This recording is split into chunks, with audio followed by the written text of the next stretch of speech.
పాయెను ఈ లోక మాయను తీర్చాలు చాలును చాలును చాలును తండ్రి నన్ను కన్నయ్య రావి నా యేసు నన్ను కన్నయ్య రావి నా ప్రభువా దారుణ సంసార వారాది దారి చూపి బ్రోవని కానాను కారణ గురువులు కేవారు లేరయ్యా లేరయ్యా లేరయ్యా తండ్రి నన్ను కన్నయ్య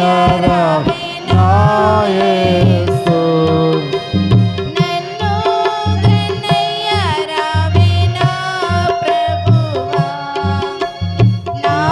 వంటి దుష్కర్మ జీవిని కేవలమగునికు పేర్మిని దీవించి రక్షింప నీపోడే రావయ్యా రావయ్యా రావయ్యా తండ్రి నన్ను కన్నయ్య రావి నా యేసు నన్ను కన్నయ్య రావి నా ప్రభువా.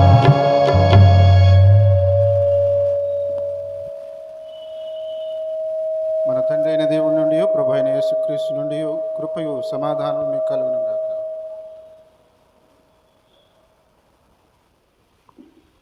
ప్రార్థన చేస్తున్నాం.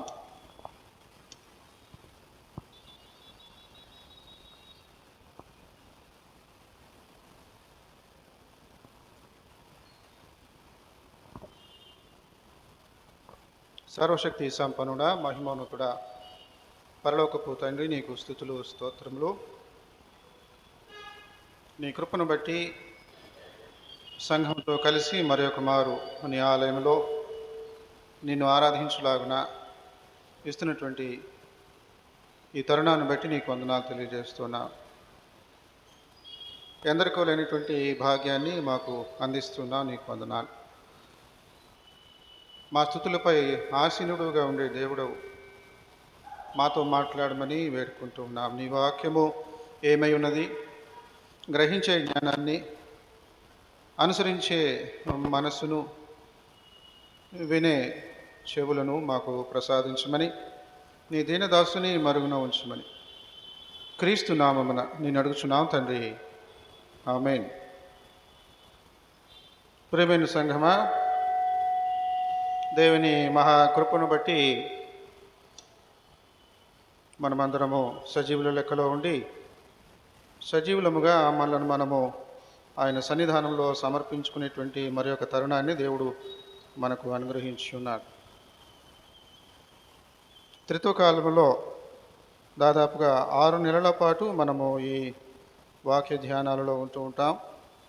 ఆది క్రైస్తవ సంఘంలో దేవుడు చేసినటువంటి కార్యాలను మనము ముఖ్యంగా ధ్యానం చేస్తూ ఉంటాం. ఆది క్రైస్తవ సంఘంలో దేవుడు ఏ విధంగా ఆత్మకార్యాలు జరిగించాడో మనము ఒక్కొక్కటిగా తెలుసుకుంటూ ఉన్నాం. పితరులు ఏర్పాటు చేసినటువంటి పాఠ్య భాగాలను ఆధారం చేసుకొని దేవుని సందేశాన్ని మనము గ్రహించేలాగున ప్రార్థనాపూర్వకంగా ఆయన వాక్యం కొరకు మనం ఎదురు చూస్తూ ఉండాలి. ఆది క్రైస్తవ సంఘము ఇదివరలో చెప్పినట్లుగా 12 మందిగా ఉన్నటువంటి సంఘము 120 మందిగా ఎదిగింది. 3000 మంది చేర్చబడ్డారు. చదువుకున్నటువంటి పాఠ్యభాగంలో చూసినట్లయితే మరికొంతమంది 5000 మంది పురుషులు సంఘంలో చేర్చబడి ఉన్నారు. క్రీస్తును నమ్మి ఉన్నారు. ఈ విధంగా క్రైస్తవ సంఘము దినదినము అభివృద్ధి చెందుతూ ఉంది. కానీ ఏ విధంగా అభివృద్ధి చెందుతుంది అని అంటే, శిష్యుల యొక్క త్యాగపూరితమైనటువంటి పరిచర్య ద్వారా అనే విషయాన్ని మనము గమనించాలి. శిష్యులు మంచి పని చేసినా అది మంచిది కాదు అన్నట్లుగా లోకం తీరు వాళ్ళని నిలదీసేటువంటి పరిస్థితి. గుడిమెట్ల దగ్గర కుంటివాడు అడుక్కుంటే వాడిని నడిచేలాగా చేసినందుకు అది తప్పయింది. ఎవడు నీకు ఈ అధికారం ఇచ్చాడు? ఎవడి పేరు చెప్పి వీడిని బాగు చేసావు నువ్వు? లోకం తీరు ఈ రకంగా ఉంటుంది. ఒక ప్రక్కన మంచి చేస్తూ ఉంటే ఆ మంచిని నిలదీసేటువంటి వారుగా మరి లోకంలో, ముఖ్యంగా ఈ బైబిల్లో అనేకమైనటువంటి సందర్భాలు, యేసుక్రీస్తుని కూడా నిలదీసేవారు. ఓచ చేయగలవాడిని స్వస్థపరిస్తే ఆదివారం విశ్రాంతి దినాన ఎందుకు నువ్వు ఈ పని చేసావు? దానికి కూడా ఒక టైం అంటూ ఉండాలన్నమాట. హార్ట్ అటాక్ వచ్చి ఎవరికైనా అస్వస్థతగా ఉంటే మరి వాళ్ళ రూల్ ప్రకారంగా ఎందుకు నువ్వు ఆటో నడిపావు? నడపకూడదు. ఇలాంటి పనికి మాలిన రూల్స్ ఆ రోజుల్లో ఉండే. మనకు కూడా మన జీవితాలలో ఎటువంటి పనికి మాలినటువంటి రూల్స్ను అనుసరిస్తూ మంచిని వ్యతిరేకిస్తూ ఉంటాం. ఇక్కడ చదువుకునేటువంటి పత్రిక పాఠ్యభాగంలో పేతురును యోహానును మరి అక్కడ ఉన్నటువంటి అధికారులు, దేవాలయపు అధికారులు పట్టుకొని నిలదీసి అడుగుతూ ఉన్నారు, నీకేంటి సంబంధం? మీకేంటి సంబంధం? మీకు అధికారం ఉన్నదా? ఎవరి పేరు చెప్పి ఈ పనులు చేస్తున్నారు? వీళ్ళు చక్కగా ఆది క్రైస్తవ సంఘంలో అపోస్తలులుగా ఉన్నారు కాబట్టి యేసుక్రీస్తుని గురించినటువంటి వివరాలు తెలియజేయాలి. మీరు ఎవరినైతే సిలువ వేసి చంపారో ఆ నజరేయుడైనటువంటి యేసుక్రీస్తు పేరుతోనే ఈ మంచి పని చేశాం. మీరు అది తెలుసుకోవాలి, దాన్ని మీరు అంగీకరించాలి. మా స్వార్థం కోసం, దీనికోసం దానికోసం అని కాదు కదా, ఇతరులకు మేలు జరగాలి అని చెప్పేసి మేము ఈ పని చేశాం అంటూ వాళ్ళ ధోరణిలో పాత నిబంధన మరి విషయాలను ఎత్తి చూపిస్తూ, ప్రవచనాలను ఇవన్నీ కూడా ఎత్తి చూపిస్తూ వాళ్లకు ఆయా సందర్భాలలో వివరాలు చెబుతూ ఉండేవారు. కొంతమంది నమ్మేవారు, కొంతమంది మూర్ఖులు ఉంటారు. ఎన్ని చెప్పినా కూడా వాళ్ళకి తలకెక్కదు, వాళ్ళు నమ్మరు. ఆ విధంగా లోకం తీరు ఉంటూ ఉన్నది. క్రైస్తవ సంఘము ఇటువంటి వారి మధ్య నుండి మరి అభివృద్ధిలోనికి వచ్చి ఉన్నది. మూర్ఖుల మధ్యలో నుండి క్రైస్తవ సంఘము అభివృద్ధిలోనికి వచ్చిందన్నటువంటి సంగతి మనం మర్చిపోకూడదు. ఏ అంశము ఇప్పుడు మనం ధ్యానించాలి? 3 పాఠ్యభాగాలు ఉన్నాయి. 3 పాఠ్యభాగాలు కూడా ఏమన్నా సామాన్యమైనటువంటి ఒక అంశానికి సంబంధించినవిగా ఉన్నాయా అని ఆలోచన చేస్తే కొంచెం కష్టతరంగానే ఉంటుంది. ఏ సామాన్యమైనటువంటి 3టికి నీ సమన్వయం పరిచేటువంటి విధంగా పాఠ్యభాగాలు ఉన్నాయా అని కొంచెం గలిబిలి అయ్యేటువంటి పరిస్థితిలాగా కొన్ని ఆదివారాలు మనకు పాఠ్యభాగాలు అంత మరి తిన్నగా ఉన్నట్లుగా మనకు అనిపించవు. ఈ రోజున కూడా దాదాపుగా అలాంటి పరిస్థితే ఉన్నది. 3 పాఠ్యభాగాలు మరి ఒకే విషయాన్ని ఏమన్నా చెబుతూ ఉన్నాయా? యెరూషలేము దేవాలయం దగ్గర ఈ కుంటివాడు అడుక్కుంటూ ఉన్నాడు. మనకి ప్రాంతీయమైనటువంటి మాండలికాలు ఉంటాయి, భాషలు. ఆయా ప్రాంతాలలో ఆ రకాల మరి తిట్లు ఇలాంటివి ఉంటాయి, గద్దింపులు ఇలాంటివి ఉంటాయి. పిచ్చకుంట్లవాడు అంటూ ఉంటారు తెలంగాణ భాషలో. పిచ్చకుంట్ల వాళ్ళలాగా తిరుగుతున్నావేంటి అని ఏదైనా చిరాకు వచ్చినా కోపం వచ్చినా అంటూ ఉంటారు. పిచ్చకుంట్ల వాళ్ళులా అంటే అర్థం ఏంటి మనకు తెలియదు. తెలంగాణ వాళ్ళకు కూడా సరిగ్గా తెలియదు. అంటే బిచ్చగాడిలాగా తిరుగుతున్నావేంటి అన్నట్టుగానే సాధారణంగా ఆ అర్థం వచ్చేలాగా వాళ్ళు వాడుతూ ఉంటారు. దానికి అర్థం ఏంటంటే పిచ్చకుంట్లవాడు అంటే కుంటి బిచ్చగాడు, కుంటివాడు, కుంటితనము వలన బిచ్చగాడు, కుంటి బిచ్చగాడు. ఇక్కడ కుంటి బిచ్చగాడు ఉన్నాడు, యెరూషలేము దేవాలయము మెట్ల మీద అడుక్కుంటూ ఉన్నాడు. పిచ్చకుంట్లవాడు, పిచ్చకుంట్లవాడు ధన్యులు, పరలోక రాజ్యము వారిది, దేవాలయము వారిది. దేవాలయంలోనికి గుడి మెట్ల దాకా మాత్రమే కాదు, గుడి లోపలికి వచ్చేటువంటి అవకాశం మీకుంది. సువార్త పాఠ్యభాగంలో ధన్యతల గురించి మనం చదువుకున్నాం. అదేదో పెద్ద మాటలాగా ఉంటుంది, ఆత్మీయమైన మాట. ధన్యత ధన్యత అంత అందుబాటులో గబుక్కుని అర్థం చేసుకునేలా ఉండదు. ఆత్మీయంగానే సాధారణంగా సందర్భం వచ్చినప్పుడు మాట్లాడే మాటలాగా ఉంటుంది. మన భాషలో అదృష్టవంతుడని చెప్పుకోవాలి.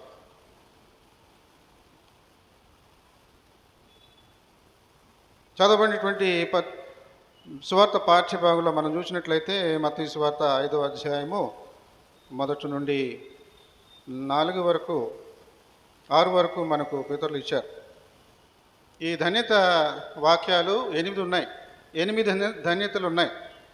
ఈ వారానికి 4 ధన్యతలు, మళ్ళీ వచ్చే వారానికి 4 ధన్యతలు ధ్యానించండి అన్నట్లుగా మన పితరులు ఈ వారానికి 4 ధన్యతలను గురించిన పాఠ్యభాగంతో ఆపేశారు. మళ్ళీ వచ్చే ఆదివారం మిగిలిన 4 ధన్యతల గురించి ధ్యానం చేసుకోవాలి. 8 ధన్యతలు, అందులో మొదటి ఏమిటంటే ఆత్మ విషయమై దీనులైన వారు ధన్యులు, పరలోక రాజ్యము వారిది. ఎవరు ధన్యులు? అసలు ధన్యులు అంటే ఏమిటి? ధన్యులు మనం అర్థం చేసుకోవాలంటే అదృష్టవంతులు అని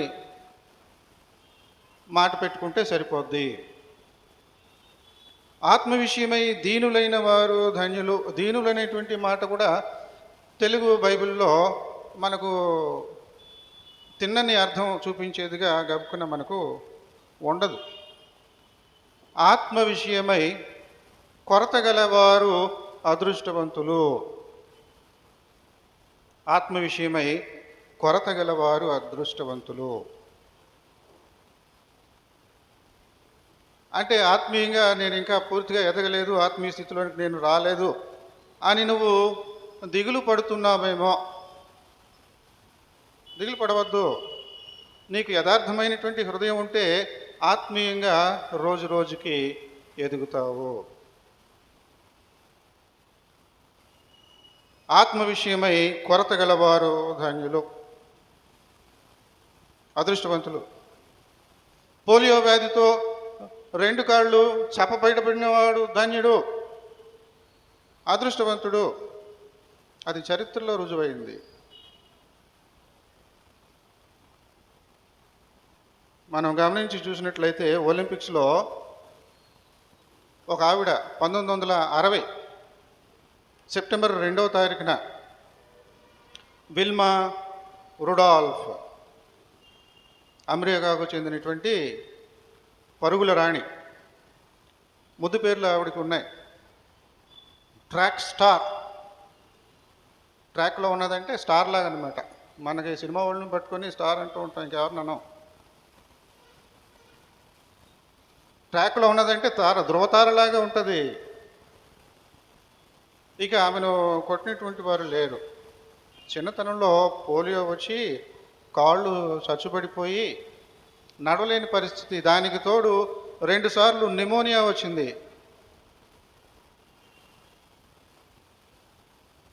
మళ్ళీ ఇంకొక వ్యాధి వచ్చింది.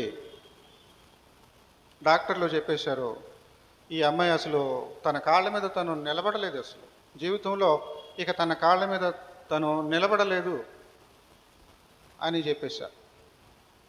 అలాంటిది 12 ఏళ్ల వయసు వచ్చేటప్పటికల్లా తనకున్నటువంటి ఆత్మస్థైర్యము, ఆత్మ విషయమై దీనులైన వారు ధన్యులు, ఆత్మ విషయమై కొరత కలిగినటువంటి వారు ధన్యులు, పరుగుల విషయమై పోలియో కాళ్ళు గెలవారు ధన్యులు, గోల్డ్ మెడల్ వారిది. ఇది దీనికి అర్థం. ఏ పండితుడు చెప్పరు, అర్థం చేసుకోవాలి సరిగ్గా. గట్టిగా అరుస్తూ హల్లెలూయా చెప్తే సరిపోతుందా? సరైనటువంటి అర్థాలు కూడా మనం చెప్పుకుంటూ ఉండాలి. ఇక్కడ గమనించి చూసినట్లయితే ఆత్మ విషయమై దీనులైనటువంటి వారు ధన్యులని ఎందుకు క్రీస్తు ప్రభువు వారు చెబుతూ ఉన్నాడంటే, యథార్థమైనటువంటి పశ్చాత్తాప హృదయం ఉన్న వాళ్ళకి పరలోకం గ్యారంటీ. అది దీని అర్థం. నీకు పట్టుదల ఉంటే, నీకు పోలియో ఉంటే అది నిన్ను ఆపు చేయదు. రోమ్లో జరిగినటువంటి ఈ ఒలింపిక్లో 1960లో ఈవిడికి 3 గోల్డ్ మెడల్ వచ్చినాయి ఒలింపిక్స్లో. అంటే ప్రపంచంలో ఇంకెవరు ఉండరు. అదే 4 సంవత్సరాలకు ఒకసారి అదైనా పోటీ నిర్వహించబడుతుంది. ఆ పోటీలో కాళ్లకు సంబంధించినటువంటి పోటీ, పరిగెత్తాలి. 100 metres, 200 metres, 4 into 100 metres relay, ఈ మూడింట్లో కూడా గోల్డ్ మెడల్ సంపాదించింది. నల్లజాతి స్త్రీ. ఈ రెండు కూడా ఆ రోజుల్లో చాలా చులకనగా ఉండేవి, ముఖ్యంగా అమెరికాలో. 1964లో మార్టిన్ లూథర్ కింగ్ జూనియర్ మరి ఆ రోజుల్లో ఐ హ్యావ్ ఎ డ్రీమ్ అంటూ ప్రసంగాలు చేస్తూ ఉండేవాడు. అది ఇమిటేట్ చేసి నెహ్రూ గారు ఆ రోజుల్లో శాంతి దూత అది ఇది అని చెప్పేసి ఈయన కూడా నవభారతం కోసం కలలు కంటున్నానని ఆయన కూడా ప్రసంగాలు చేస్తూ ఉండేవాడు.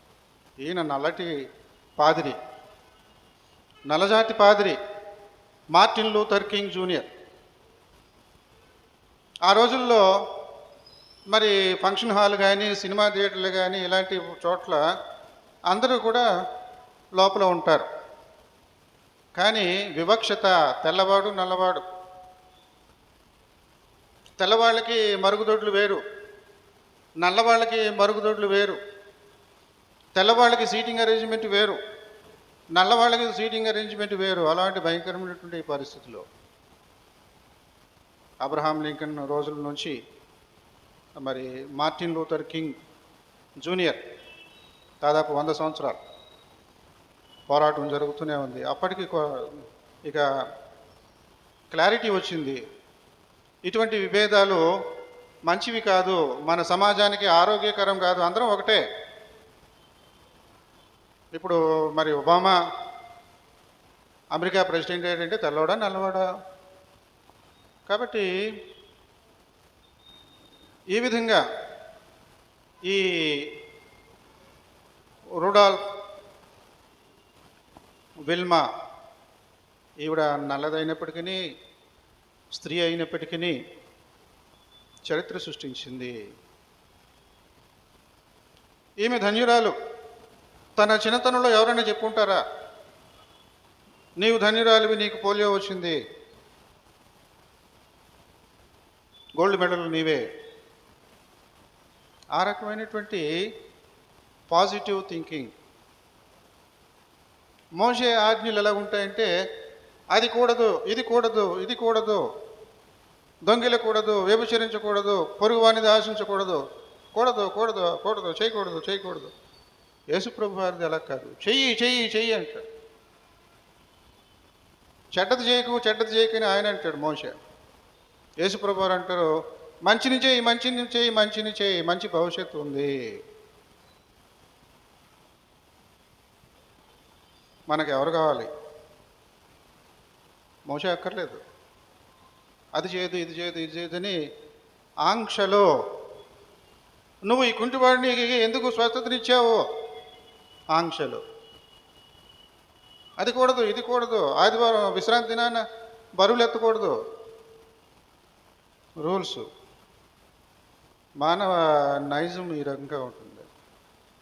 దానిని అధిగమించాలి. క్రైస్తవుడు అయినప్పుడు ఈ ధన్యతల్ని ఏ రకంగా అర్థం చేసుకోవాలి? ప్రవర్తనావళి. మన తెలుగులో ధన్యతలు, ఈ ధన్యతల్ని ఇంకొకలాగా తెలుసుకోవాలంటే ప్రవర్తనావళి. నియమావళి అంటారు కదా, నియమ నిబంధనలు. అలాగే ప్రవర్తనకు సంబంధించినటువంటి విషయాలు. ఏ విధంగా ప్రవర్తించాలి? ఆత్మ విషయమై దీనులుగా నీ జీవితాన్ని ప్రారంభించు. ఆత్మ విషయమై నీకు కొరత ఉంది. ఆత్మ పూర్తిగా నింపబడిన వాడుగా నువ్వు లేవు.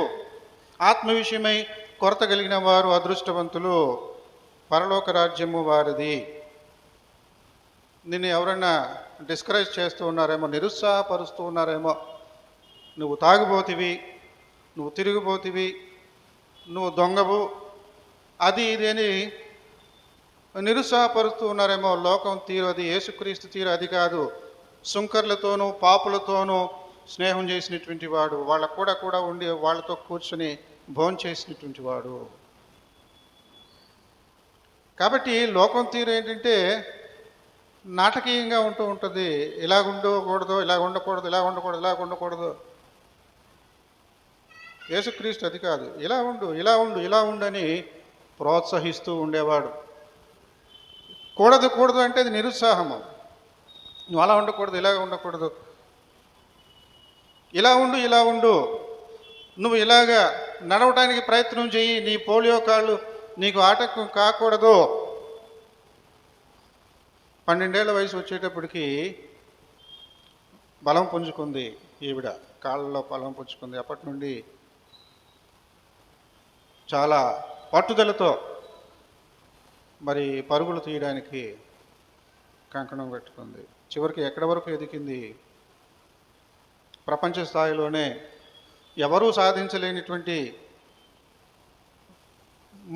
మూడు బంగారు పతకాలు ఒకే వ్యక్తి సంపాదించటము పరుగులలో.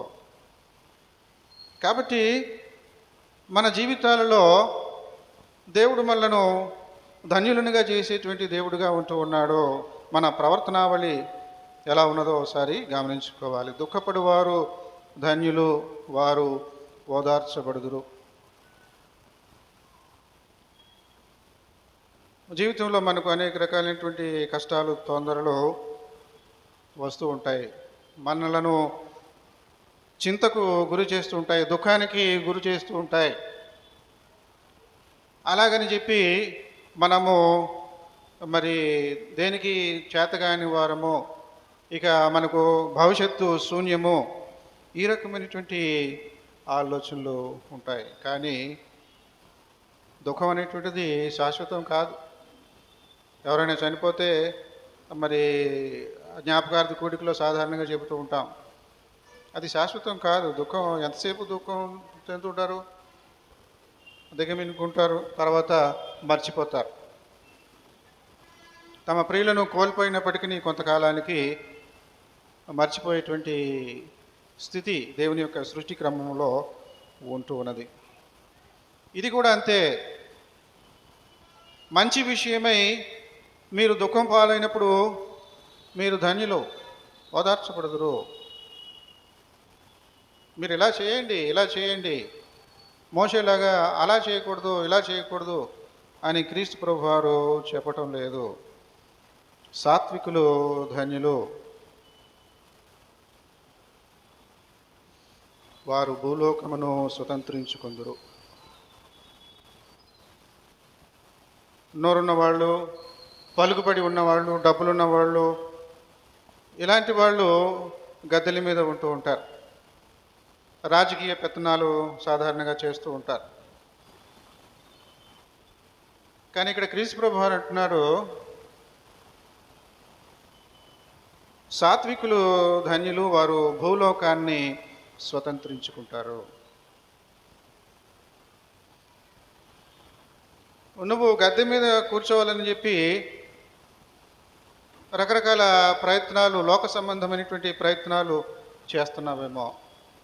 పలుకుబడి కోసం, లేకపోతే ధన సంపాదన కోసం, లేకపోతే పేరు తెచ్చుకోవడం కోసము, ఈ రకంగా లోక సంబంధమైనటువంటి విషయాల ద్వారా నువ్వు గద్దె మీద ఉండాలనుకుంటున్నావేమో. కానీ క్రీస్తు ప్రభువారు నిన్ను నన్ను చెబుతూ ఉన్నాడు. మన ప్రవర్తనావళి ఏమై ఉన్నది? సాత్వికము ప్రదర్శించాలి. మన జీవితంలో సాత్వికత, వినయము, విధేయత. ఆ రకంగా ఉన్నట్లయితే మనము భూలోకాన్ని స్వతంత్రించుకుంటాము. కనాను దేశం మనం చూసినట్లయితే అబ్రహాము కనాను దేశంలో మొట్టమొదటిగా అడుగుపెట్టాడు, దేవుని చేత ఆశీర్వదించబడినటువంటి వాడుగా. కనానును శాంతి సమాధానాలతో స్వతంత్రించుకున్నాడు. దానిని నిలబెట్టుకోలేదు వీళ్ళు. తర్వాత సంతానం వాళ్ళు, యాకోబు సంతానం యోసేపు ఐగుప్తుకి అమ్మబడ్డాడు.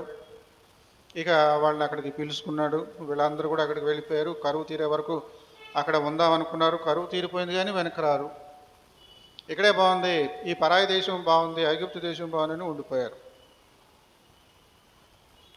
దాన్ని స్వతంత్రించుకోవచ్చు అనుకున్నారు.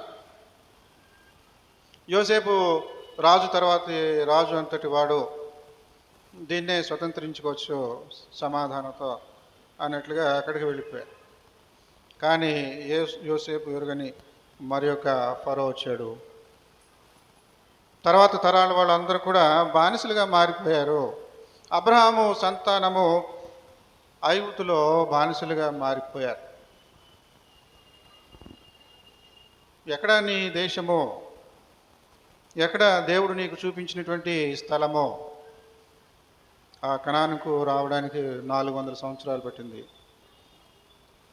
అప్పుడు స్వతంత్రించుకునేలాగున శాంతి సమాధానాలతో అందులోకి వెళ్ళేలా లేదు. అప్పటికే మరి ఆ దేశం అంతా కూడా ఊళ్ళు, జనాలు ఇవన్నీ కూడా ఉన్నాయి. కనాన్లో త్రవ్వబడినటువంటి బావులు, కట్టబడినటువంటి ఇళ్ళు ఇవన్నీ ఉన్నాయి. దండయాత్ర చేయాలి. సాత్వికమైనటువంటి బుద్ధి లేకుండా ప్రవర్తించాలి. ఆ రకంగా మరి కనానును ఆక్రమించుకున్నారు. స్వతంత్రించుకోవాలి. అబ్రహాం స్వతంత్రించుకున్నాడు.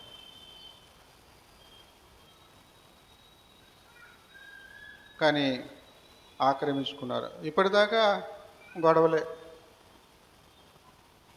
ఆ పాలస్తీనాలో లెబనాను, ఇస్రాయేల్, పాలస్తీన్ అని 3 భాగాలే విడిపోయారు. ఒకళ్ళ మీద ఒకరికి ద్వేషము. క్రీస్తు ప్రభువారు అంటున్నారు, సాత్వికులు ధన్యులు, వారు భూలోకమును స్వతంత్రించుకొందురు. నీతి కొరకు ఆకలి దప్పులు గలవారు ధన్యులు, వారు తృప్తిపరచబడుదురు. పోప్ జాన్ పాల్ II, ఇప్పుడున్న పోప్ కాకుండా ఇంతవరలో ఇంకొక పోప్ ఉండేవాడు, పోప్ జాన్ పాల్ II అని. ఆయన మాటలు, మరి మిగిలిన పోపుల సంగతి ఏమో కానీ, చాలా సందర్భాల్లో చాలా చక్కటి మాటలు, ప్రసంగాలు చెబుతూ ఉండేవాడు. 2000 సంవత్సరంలో యువతను ఉద్దేశించి ఒకనొక సందర్భంలో ఈ ధన్యతలను గురించినటువంటి మాటలే తెలియజేశాడు. యేసుక్రీస్తు దినాలలో ఉన్నటువంటి క్రైస్తవ ధన్యతలు ఎలా ఉన్నాయి, ప్రస్తుతం మన పరిస్థితులు ఎలా ఉన్నాయి? యేసుక్రీస్తు చెప్పినటువంటి మాటలు క్రైస్తవ్యాన్ని సూచించే మాటలు. కానీ ప్రస్తుత ప్రపంచంలో క్రైస్తవ్యం ఎక్కడుంది, ఎలా ఉన్నది? జాగ్రత్త సుమ అన్నట్లుగా ఒక చక్కటి సందేశాన్ని పోప్ జాన్ పాల్ II అందించాడు.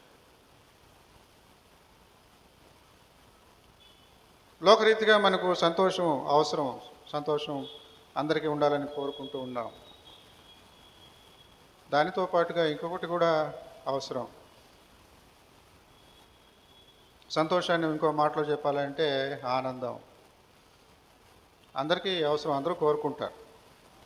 ఆనందంతో పాటు ఇంకొకటి అవసరం, అదేంటంటే పరమానందం. పరమానందం అనేటువంటిది దైవికమైనటువంటిది, ఆనందమైనటువంటిది లోక సంబంధమైనటువంటిది. పోప్ జాన్ పాల్ చెప్పినటువంటి మాటలు ఆలోచించి చూస్తే ఆ రకంగా ఉంటాయి. క్రైస్తవ్యంలో పరమానందం ఉంటుంది, ఈ ఆధునిక ప్రపంచంలో ఆనందం మాత్రమే ఉంటుంది. ఇంగ్లీష్లో మనం చూసినట్లయితే చక్కటి మాటలు చదువుతాను. Blessed are the proud. ఆధునిక ప్రపంచంలో గర్విష్ఠులు ధన్యులు,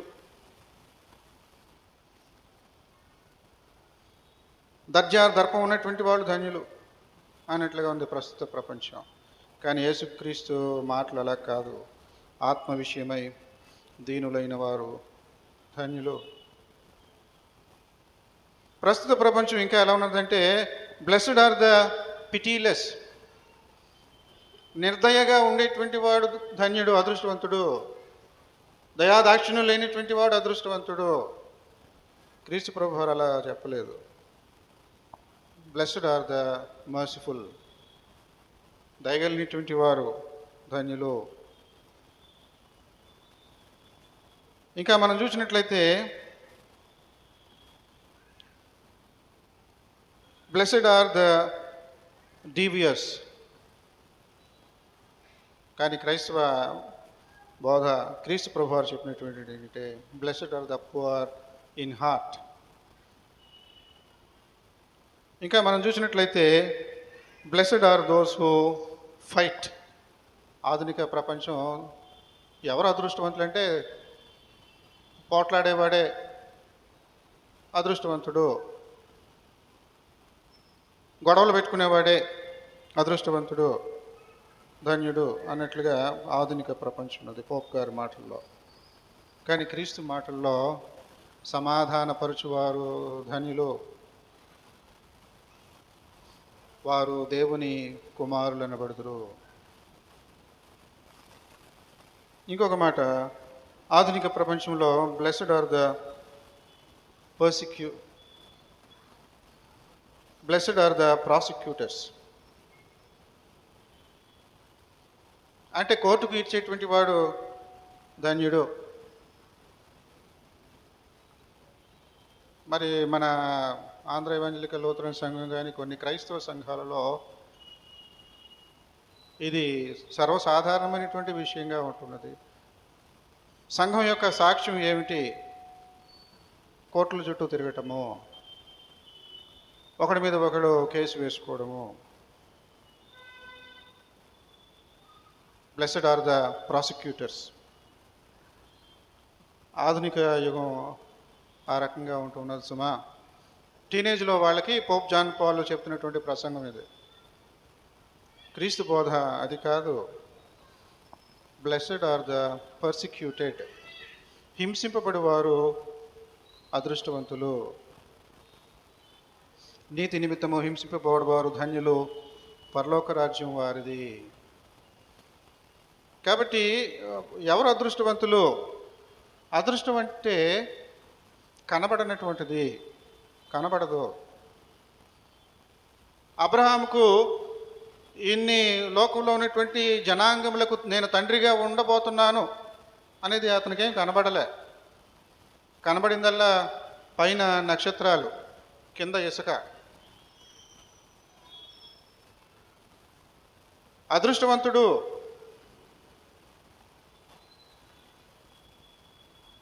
కనబడే వాటికంటే కనబడనివి విశేషమైనటువంటివి, అదృశ్యమైనవి విశేషమైనటువంటివి.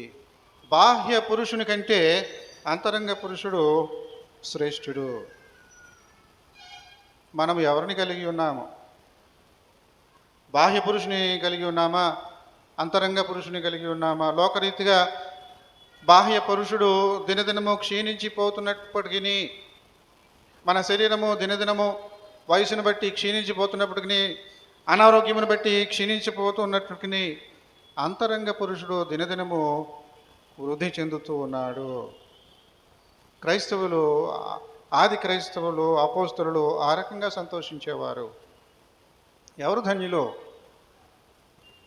బాహ్యంగా కృషించిపోతున్నటువంటి వారు, అనారోగ్యం పాలైనటువంటి వారు, వయసు వలన వృద్ధాప్యంలోనికి వెళ్ళి శక్తిహీనత కలిగినటువంటి వారు ధన్యులు. ఎందుకంటే వాళ్ళలో అంతరంగ పురుషుడు దినదినము ప్రవర్ధమానమవుతూ ఉన్నాడు.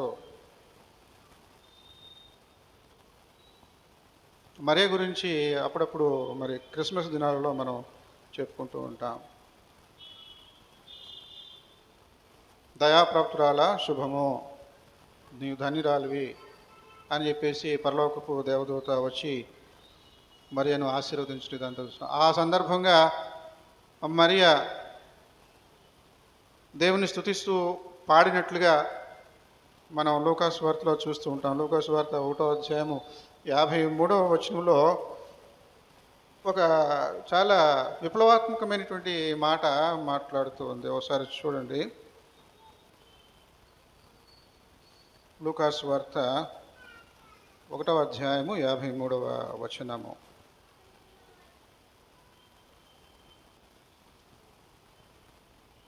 ఆకలి గొనిన వారిని మంచి పదార్థములతో సంతృప్తిపరిచి ధనవంతులను వట్టి చేతులతో పంపివేసెను.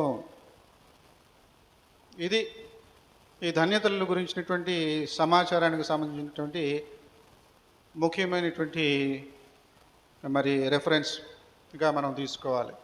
ధన్యతలు వెనుక ఉన్నటువంటి సందేశం ఏమిటి అని అంటే, ఆకలి కొనిన వారిని మంచి పదార్థములతో సంతృప్తిపరిచి. కాబట్టి క్రీస్తు ప్రభువారు మరి నీతి విషయమై ఆకలి దప్పులు గలవారు ధన్యులు అని అన్నాడు. యథార్థ హృదయంతో పశ్చాత్తాపంతో ఉంటే దినదినము నీతిగా ఉండాలి, అంతరంగ పురుషుడు దినదినము వృద్ధిలోనికి రావాలి అని మనం ఆ రకంగా జీవిస్తాం. అది ధన్యత, అది అదృష్టం. అది కనబడదు. దృష్టం వేరు, అదృష్టం వేరు. దృష్టం కనబడుతుంది, అదృష్టము ధన్యత. కాబట్టి ఇక్కడ మరియమ్మ చెబుతున్నది, ఆకలి కొనిన వారిని మంచి పదార్థములతో తృప్తిపరచి ధనవంతులను, అంటే బాహ్య పురుషునికి ప్రాధాన్యతనిచ్చేటువంటి వారు, వాళ్లను వట్టి చేతులతో పంపివేసెను. రాడికల్ సాంగ్ అన్నమాట ఇది. విప్లవాత్మకమైనటువంటి పాట ఇది. ఒక గర్భిణీ స్త్రీ పుట్టబోయేటువంటి యేసుక్రీస్తు, జరగబోయేటువంటిది అదృశ్యమైనటువంటిది, అదృష్టము, ధన్యత గుర్తెరిగింది. నా ద్వారా గొప్ప మేలు జరుగుతుంది. అసలు ఇంకా ముందే జరిగింది అదృష్టం. రాహాబు ఎవరు? వేశ్య. ఓ వేశ్య, నువ్వు అదృష్టవంతురాలివి. ఓ కుంటిగాళ్ళు కలిగినటువంటి ఏది ఏముంది కదా, విల్మా రొడాల్ఫ్, నువ్వు అదృష్టవంతురాలివి. ఓ పిచ్చగుంట్లవాడా, నువ్వు అదృష్టవంతుడివి. పిచ్చగుంట్ల అంటే ఇప్పుడు వచ్చిన వాళ్ళకి తెలియదు, ఇందా చెప్పాను. అందుకే ముందే వచ్చి కూర్చోమంటాను. ఇప్పుడు వచ్చిన వాళ్ళకి అర్థం కాదు. పిచ్చగుంట్ల వాడు సడన్గా అంటున్నారు ఏంటారు. ఇందాక ఆలోచన చెప్పేసాను, పిచ్చగుంట్ల వాడికి అర్థం. పిచ్చగుంట్లవాడా, నువ్వు ధన్యుడివి. కాబట్టి యేసుక్రీస్తు ప్రభువారు ఎలా వచ్చాడు? ఎవరి ద్వారా వచ్చాడు? రాహాబు ఒక వేశ్య. యేసుక్రీస్తు యొక్క వంశావళిలో బోయజ్ యొక్క మరి పితరులలో రాహాబు ఉంటున్నది. ఆమె పేరు బైబిల్లో పొందుపరచబడింది.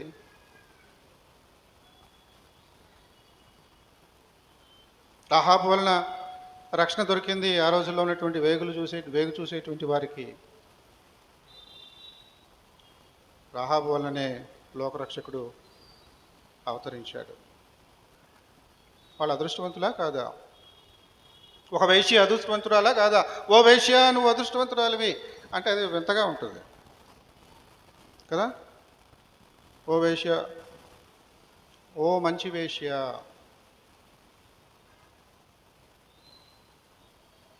నీకు 5 భర్తలు ఉన్నారు, ఇప్పుడున్నవాడు నీ భర్త కాదు, కానీ నువ్వు మంచిదానివి. సమరయ స్త్రీని అంతసేపు మాట్లాడాడంటే ఆమెలో ఉన్న మంచితనాన్ని బట్టి. ఊళ్ళోకి వెళ్ళి నేను మెస్సియాని చూశాను అని అనగానే ఈమె మంచితనాన్ని బట్టి 5 మగుళ్ళు ఉన్నారని కాదు, ఈమె మంచితనాన్ని బట్టి ఊరంతా బయటకు వచ్చింది యేసుప్రభుని చూడడానికి, ఊరు బయట ఉన్నటువంటి యేసుప్రభుని. కాబట్టి లోకం తీరు ఎలా ఉంటుందంటే వేలెత్తి చూపిస్తూ ఉంటాం, నువ్వు తాగుబోతువి, నువ్వు తిరిగిపోతువి, నువ్వు అది, నువ్వు ఇది. యేసుక్రీస్తుకి ఇవేం అక్కర్లే, అందరితో కలిసి కూర్చొని భోంచేస్తాడు. అది నచ్చదు లోకం తీరు. ఈయనేంటి సుంకర్లతోనూ పాపులతోనూ కలిసి భోంచేస్తున్నాడు.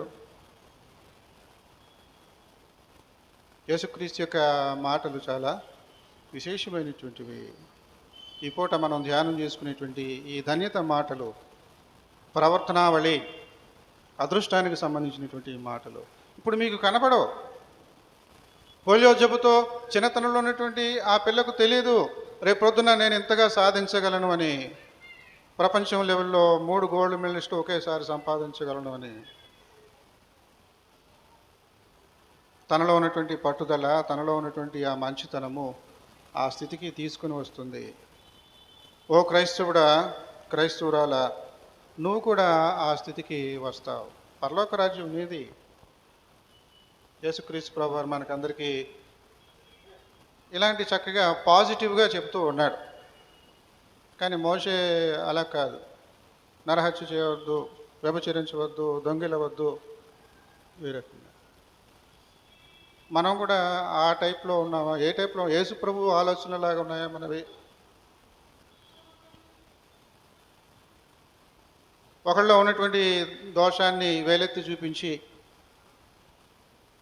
విమర్శించేటువంటి పద్ధతిలోనే జీవితాన్ని గడిపేస్తూ ఉన్నామా? మనం అదృష్టవంతులమా?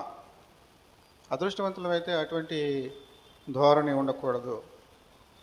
ఆ నెగిటివ్ థింకింగ్లోనే చక్కటి పాజిటివ్ అప్రోచ్ వెళ్ళాలి. నెగిటివ్ సిట్యువేషన్లోనే పాజిటివ్ అప్రోచ్ వెళ్తూ ఉండాలి.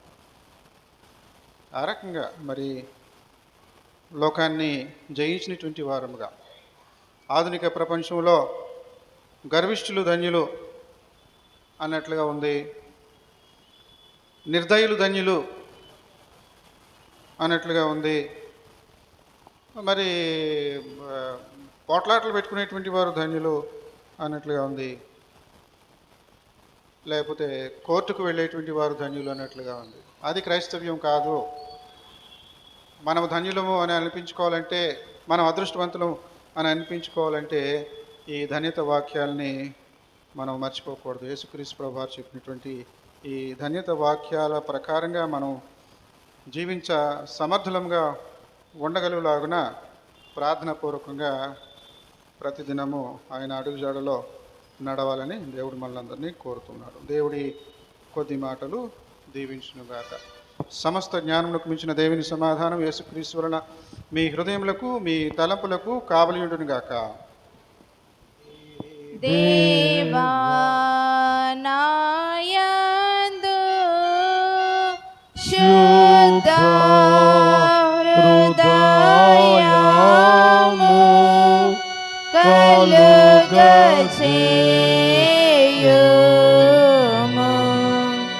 నాయంతరంగములో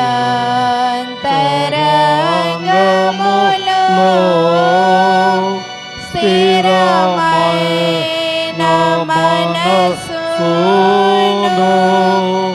తనముగా పుట్టించుము. నీ సాంగీదానము